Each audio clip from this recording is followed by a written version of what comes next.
මට ලියන මගේ වීඩියෝ බලන හැමෝටම මම මේ වෙලාවේ ස්තුතියි කියනවා. ගොඩාක් අය මගේ වීඩියෝ බලලා තියෙනවා. ඇත්තෙන්ම ගොඩාක් අය මට ලියලා තියෙනවා. හොඳ දේවල් ලියලා තියෙනවා, නරක දේවල් ලියලා තියෙනවා.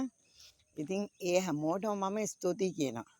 හොඳ හෝ නරක මම දන්නවා හැම මිනිස්සෙක් තුළම හොඳක් තියෙනවා නරකක් තියෙනවා. ඉතින් මම මේ අද මේ වීඩියෝ එක ඇත්තෙන්ම මුලින්ම ස්තුතිවන්ත වෙනවා. හොඳ දේවල් නෙමෙයි නරක දේවල් ලියලා තියෙන අයටත් ස්තුතියි කියන්නේ. ඒගොල්ලොත් මේ වීඩියෝ එක බලලා තියෙනවනේ. ඒක නිසා මම ස්තුතියි කියනවා. ඒ වගේම මම මේ වෙලාවේ අද මේ වීඩියෝ එකෙන් කතා කරන්නේ ගොඩාක් අය දෙයියොත් නෑ කියන වචනේ කියනවා. ඉතින් මේ දෙයියොත් නෑ කියන තැනට මිනිස්සුපත් වෙන්නේ Tamanට යම් දෙයක් ලැබුණත් දෙයියෝ ඉන්නවා නොලැබුණොත් දෙයියෝ නැහැ කියනවා වගේ තමයි මිනිස්සු ඒ වචනේ පාවිච්චි කරන්නේ දෙයියොත් නැහැ කියලා. ඇත්තෙන්ම දෙවි කෙනෙක් ඉන්නවා. මේ සියලුම දේවල් මවලා දෙවියන් වහන්සේ යහපත් කියලා කිව්වා. මේ යහපත් දේවල් දෙවියන් වහන්සේ අපිට දීලා තියෙනවා. අයහපත නෙමෙයි යහපත. ඒකෙන්ද මේ දීලා තියෙන යහපත් හැම දෙයක් ගැනම අපි මේ උදෑසන දෙවියන් වහන්සේට ස්තුති කරන්න ඕන. මොකද කිසිම අයහපතක්වත් නපුරක්වත් දෙවියන් වහන්සේ මිනිස්සුන්ට දීලා නැහැ. ඒකට හොඳම උදාහරණය තමයි දෙවියන් වහන්සේ සියලුම ගස් වලින් ආදන්ට කන්න කිව්වා. නමුත් එක ගහකින් කන්න එපා කිව්වා. ඒ කියන්නේ යම්කිසි ඉගැන්වීමක් තුල තමයි අපිට මොනවාද ලබා ගන්න පුළුවන් වෙන්නේ දෙයියෝ. නිකම්ම අපිට යම් දෙයක් ලැබෙ අපි බලමුකෝ උදාහරණයකට අපි තව දෙයක් ගමු මැෂින් එකක් අපි ගත්තොත් ඒකට කැටලොග් එකක් දෙනවා මේ මැෂින් එක පාවිච්චි කරන ආකාරය. ඒ කැටලොග් එකේ විදිහට අපි මැෂින් එක පාවිච්චි කරේ නැත්නම් අපිට මැෂින් එකෙන් වැඩක් ගන්න බැරුව යනවා. ඒ වගේ මේ යහපත් ලෝකේ අපිට දීලා දෙවියන් වහන්සේ අපිට කැටලොග් එකක් හැටියට දීලා තියෙන්නේ සුද්ධ වූ බයිබලය. මේ බයිබලයේ තුල තිබෙන පුංචි ගැන්වීමක් අද මම කතා කරන්න කැමතියි දෙයියෝ නැහැ කියන අයට. ඇත්තෙන්ම යේසුස් වහන්සේගේ ගෝලයෙක් හිටියා යොහන් කියලා. ඒ කියන්නේ සෙබදිගේ පුත්‍රයා. මේ සෙබදිගේ පුත්‍රයා පුංචි පොතක ලියලා තිබුණා දෙක යොහන් පොතේ ක්‍රිස්තුස් වහන්සේගේ ඉගැන්වීමේ නොපැවති ඉදිරියට යන්නා වූ කිසිවෙකුට පියාණන් වහන්සේද පුත්‍රයාණන් වහන්සේද නැහැ කියලා. එහෙනම් දෙයියෝ නැහැ කියලා කියන්නේ මොනම ආගමක හරි අපි අදහමින් ඉදිරියට යනවා නම් ඒ යහපත මොකද්ද කියලා අපි අතින් අල්ල ගන්න ඕන. මේ වෙලාවේ කිතුණු භක්තිකයෙක් හැටියට මම මේ ඉගැන්වීම මොනවාද කියලා සොයලා බැලුවා. මේ ඉගැන්වීම තුල තිබෙනවා ක්‍රිස්තුස් වහන්සේගේ ඉගැන්වීමේ එක තැනකට මම යනකොට මම දැක්කා ලූක් මේ සුභාරංචි පොත් 4 ලූක් 15 වෙනි පරිච්ඡේදයේ අකීකරු පුත්‍රයා ගැන ලියලා තියෙනවා.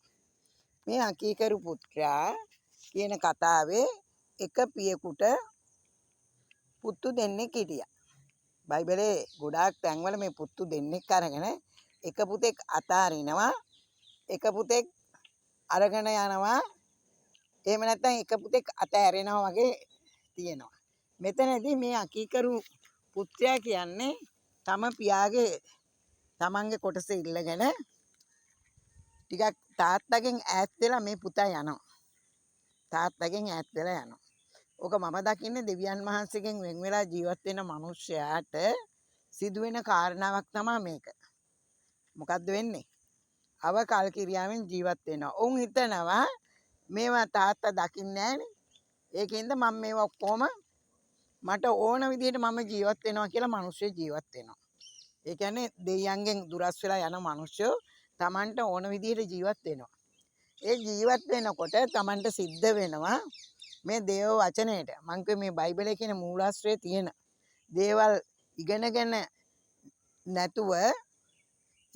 නැතුව ඉදිරියට යනවා.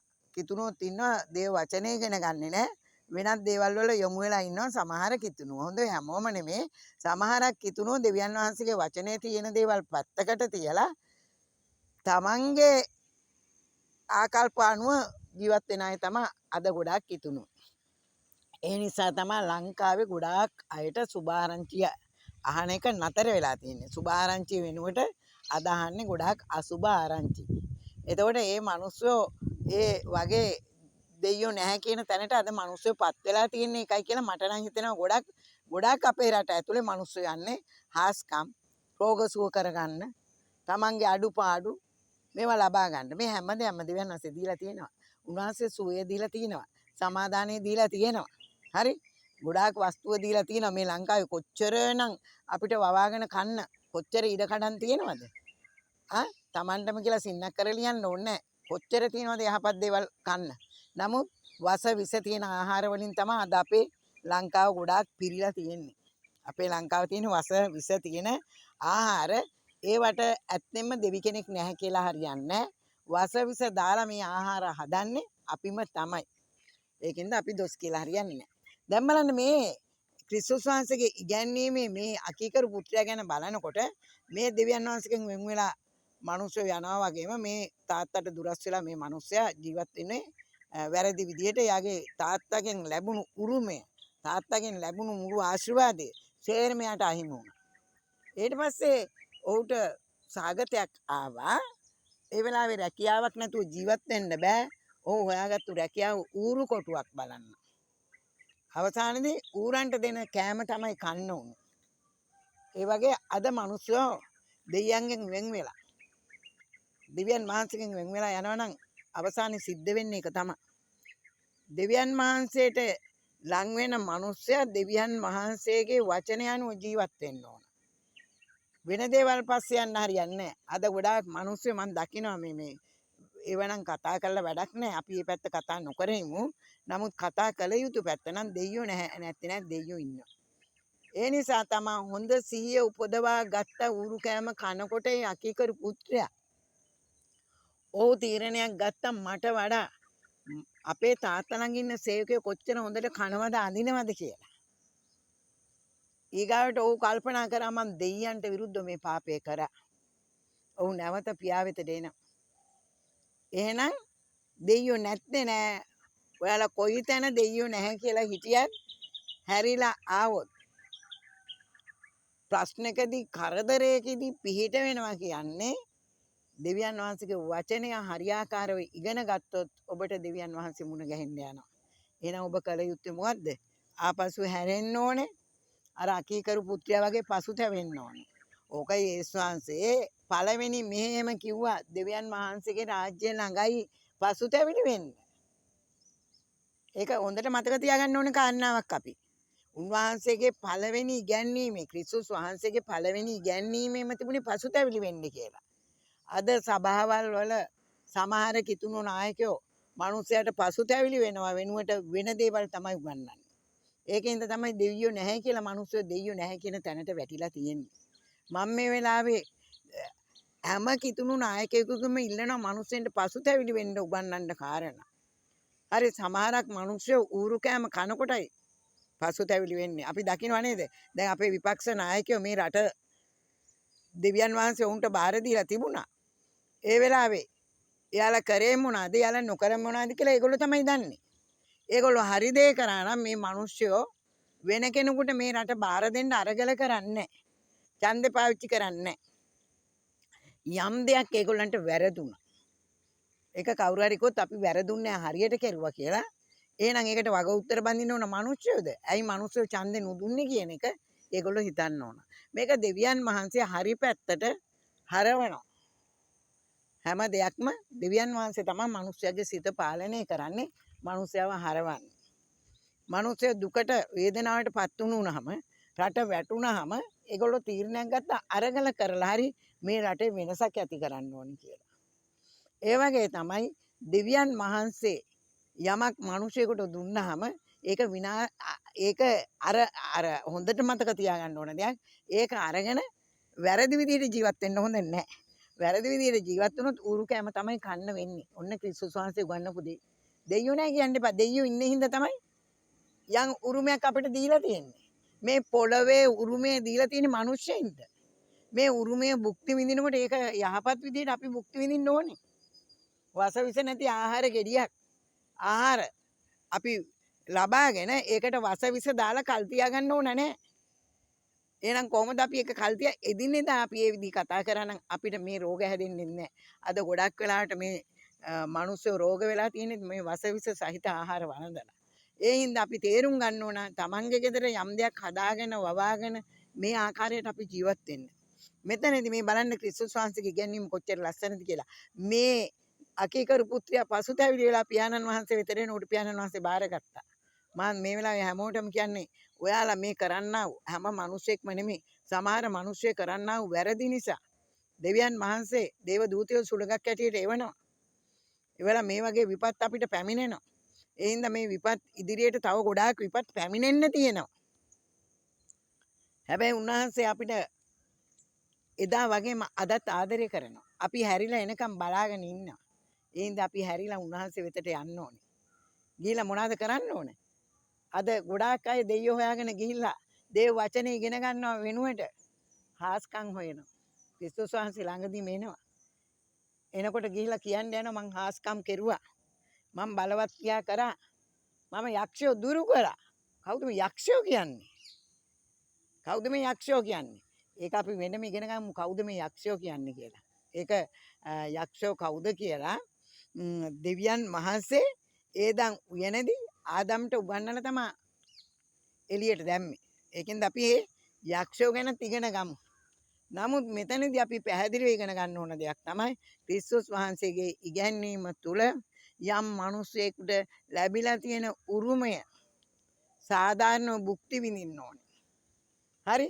Taman කුලී නිවසක හිටියත් Tamanට පුළුවන් ජීවත් වෙන ආකාරය ඉගෙන ගන්න. ඒකයි යෝහන් කිව්වේ ක්‍රිස්තුස් වහන්සේගේ ඉගැන්වීමේ පවතින්න.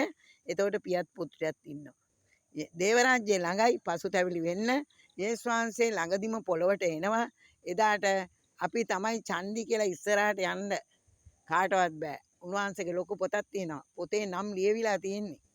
ඒකෙන්ද Taman කරන්නේ මොනවද?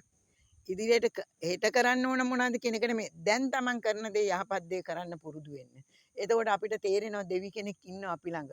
අපිට දෙයියෝ උදව් කරනවා. දෙයියෝ උපකාර කරනවා කියලා. අද මේ වෙලාවේ මේ පැමුණුණු විපතේදී තේරුම් ගන්න හොඳට මේ රාජ්‍ය නායකයා ගතිගුණ හොයුවේ නැහැ කවුරුත් මුළු ලෝකෙම මිනිස්සු උදව් කරන්න පටන් ගත්තා. මේ වෙලාවේ ඊශ්‍රායලය ගැන මම නැවතත් කතා කරනවා. ඊශ්‍රායල් සෙනඟ දෙස බලන්න. පක්ෂග්‍රාහීව නෙමෙයි දේශපාලනය කතා කරනවා නෙමෙයි. මේ සතුරට උනත් ප්‍රේම කරන්න ඒ රට අපිට ඉගන්නුවා. ඒකින්ද හැම මිනිහෙකුටම මම මේ වෙලාවේ කියනවා. ඔයාලට මේ රටේ නායකයව සතුරෙක් විදියට පේනවා වෙන්න පුළුවන්. නමුත් සවන් දෙන්න එයා කරන වැඩේට වැරදි නම් හරි දේ කියලා දීලා එයාට උදව් කරමින් උපකාර කරමින් මේ විපතේදී සහයෝගය දක්වන්න. ඒ වගේම මම කිතුණුවන්ට පැහැදිලිව කියනවා. මේ පාස්ටර්ලා කියන අය ළඟට හැමෝ ළඟටම නෙමෙයි හැම පාස්ටර්ලාම නෙමෙයි ළඟට මිනිහෙක් එන්නේ මොකටද කියලා තේරුම් ගන්න. ඔවුන්ට නිවැරදිව දෙවියන් වහන්සේගේ වචනේ කියලා දෙන්න. ඔවුන්ව රවටන්න එපා. ඔවුන්ගේ ජීවිතත් එක්ක සෙල්ලම් කරන්න එපා. ඔවුන්ව හරි තැනට ගන්න උත්සාහ ගන්න. හරි තැන තමයි යෝහන් කියනා වගේ ක්‍රිස්තුස් වහන්සේගේ ඉගැන්වීමේ පවතින්න ඕනේ. මේ ඉගැන්වීම මොකක්ද කියලා තේරුම් කරලා දෙන්න. මේ ඉගැන්වීම තුළ අපි දකිනවා ක්‍රිස්තුස් වහන්සේගේ ඉගැන්වීම මොකක්ද කියලා බයිබලයේ පුරාවටම තියෙනවා. පළවෙනි ඉගැන්වීම තමයි පසුතැවිලි වෙන්න කියන එක. පසුතැවිලි වෙලා දෙවියන් වහන්සේගේ රාජ්‍ය ළඟින්ද රාජ්‍යයට ඇතුළු වෙන්න ඕනේ. යම් මිනිසෙක් පසුතැවිලි වෙනවා නම් ඔහුට දෙවියන් වහන්සේගේ රාජ්‍ය අනිවාර්යෙන්ම අයිති වෙනවා. පසුතැවීම කියන්නේ Taman කොච්චර අවකීල් ක්‍රියාවෙන් ජීවත් වුණත් හැරිලා එනකොට දෙවියන් වහන්සේ බාර ගන්නවා.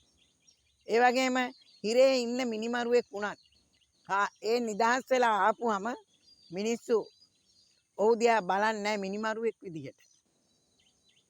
ඇයි ඔහු දන්නවා අච්චු කරලා දඬුවම් විඳලා මෙයා ඇවිල්ලා තියෙන්නේ.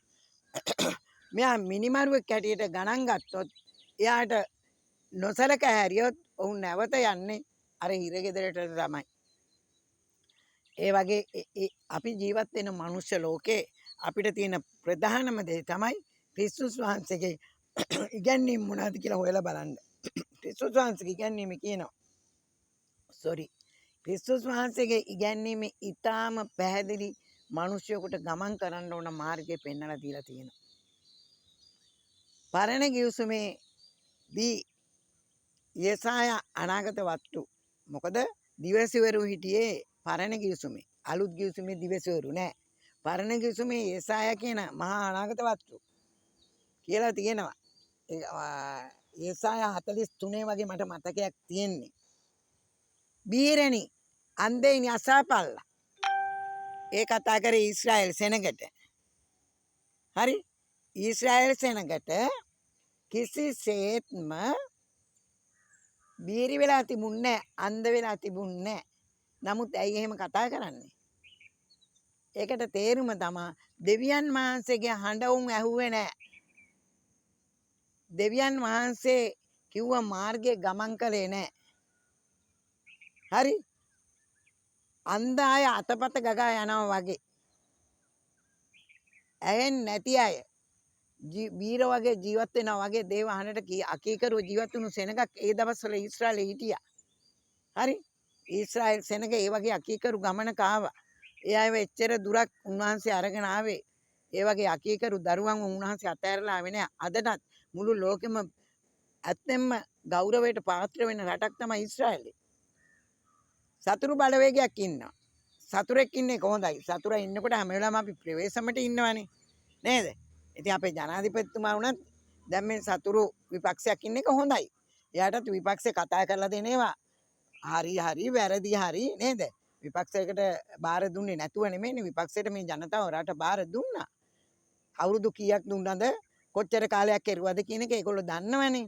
නමුත් එතනදී ජනතාව එයාලගේ ඒ පාලනය ප්‍රතික්ෂේප කරා. මේක දේශපාලනය නෙමෙයි මම කතා කරන්නේ. මේක එයාලා ඒ නායකත්වයෙන් ප්‍රතික්ෂේප කරේ ජනතාවට ප්‍රථම දෙවියන් වහන්සේ ඒගොල්ලන් අයින් කළා දැන් මේ නායකත්වයෙන්. දෙවියන් වහන්සේට දොස් කියන්න එපා. ඒකයි කියන්නේ අකීකරු පුත්‍රයා තාත්තට දොස් කිව්වේ නැහැ. එයා දැනගත්ත මගේ වැරදි නිසා තමයි මට ඌරු කෑම කන්න සිද්ධ වුනේ. හරි? හොඳට තේරුම් ගන්න එක. මගේ වැරදි නිසා තමයි මට ඌරු කෑම කන්න සිද්ධ වුනේ. එයා එතන හිටියේ නැහැ. ඌරු කොටුවේ හිටියේ නැහැ. ඌරු කෑම තවත් කෑවේ නැහැ. එයා හැරිලා ආව කාලඟටද? තමන්ගේ පියා ළඟට.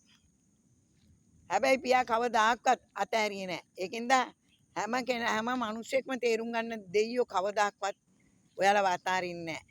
යහපත්ව ජීවත් වුණොත් මිනිස්සු දකින්න යන ඔයාලා දෙවිවරු කියලා. සුද්ධ යෝහන් 10 වෙනි පරිච්ඡේදයේ කියන වචනේ ලැබුවන්ට දෙවිවරු කියනවා කියලා. හරි? එතකොට පක්ෂේ හිටියත් විපක්ෂේ හිටියත් මොනාගම දැහුවත් මෙයා දෙවි කෙනෙක් නේ කියන වචනේ මිනිස්යන්ගේ මුඛයෙන් ප්‍රකාශ කරනවා. එහෙම දෙවිවරු තමයි මේ 33 කෝටියක් ඉන්නේ. මේ මිනිස්සු කියන්නේ දෙවිවරු 33 කෝටියක් ඉන්නවා කියලා. දැන් නම් ඒකේ ගාන යහ මෙහා වෙලා ඇති. තව දෙවිවරු මේ රැළට එකතු වෙලා ඇති. දේව වචනය අනුව නම් දෙවියන් වහන්සේගේ වචනය ලැබුවන්ට දෙවිවරු කියනවා. ඒ කියන්නේ වචනය ලැබුවට බෑ ඒක ක්‍රියාවට දානකොට මිනිස්සු ක්‍රියා කරනකොට මිනිස්සු දකිනවා මෙයා තුල සැබවින්ම දෙවියන් වහන්සේගේ වචනය තියෙනවා. මෙයා නම් දෙවි කෙනෙක් කියලා දකිනවා. ඒකයි මිනිස්සු කියන්නේ යේසුස් වහන්සේ කියන්නේ දෙවියන් වහන්සේ කියලා. හැබැයි යේසුස් වහන්සේ දෙවියන් වහන්සේ නොවේ. හරි? හැමතැනම කතා කරලා තියෙනවා යේසුස් වහන්සේ කියන්නේ කවුද? දෙවියන් වහන්සේගේ පුත්‍රයා කියලා. ඇයි දේව පුත්‍රකම ලැබුවේ ඇයි? ඇත්තෙන්ම දෙවි කෙනෙක් වගේ පොළොවේ කටයුතු කරපු කෙනෙක්. ඒක හොඳට මතක තියාගන්න කීතුණුවන් වන අපි මේ පොළොවේ ජීවත් වෙච්ච දෙවි කෙනෙක් තමයි යේසුස් වහන්සේ කියන්නේ. වචනය ලබලා වචනය හරි විදියට ක්‍රියාත්මක කරපු කෙනා. ඒ නිසා මම කීතුණුවන්ගෙන් ඉල්ලීමක් කරනවා මේ දේව වචනය නිවැරදිව මිනිස්සුන්ට උගන්වපු දාට ඒ හැම මිනිසෙක්ම අනිත් අය දකින්න යනවා දෙවිවරු කියලා. මේ පොළොවට අවශ්‍ය කරන්නේ දෙවි කෙනෙක්. කොයි වගේ දෙවි කෙනෙක්ද? අව කල්කිරියාවෙන් ජීවත් වෙලා මේ දෙවියන් වහන්සේගේ උරුමය විනාශ කරන අය නෙමෙයි. උරුමය රකින්න අය. ඒක නිසා අපි හැමෝම තීරණයක් ගමු දෙවියන් වහන්සේ අපිට දුන්නා මේ ලස්සන ලෝකය. මේ උරුමය රැක ගන්න. ස්තුතියි.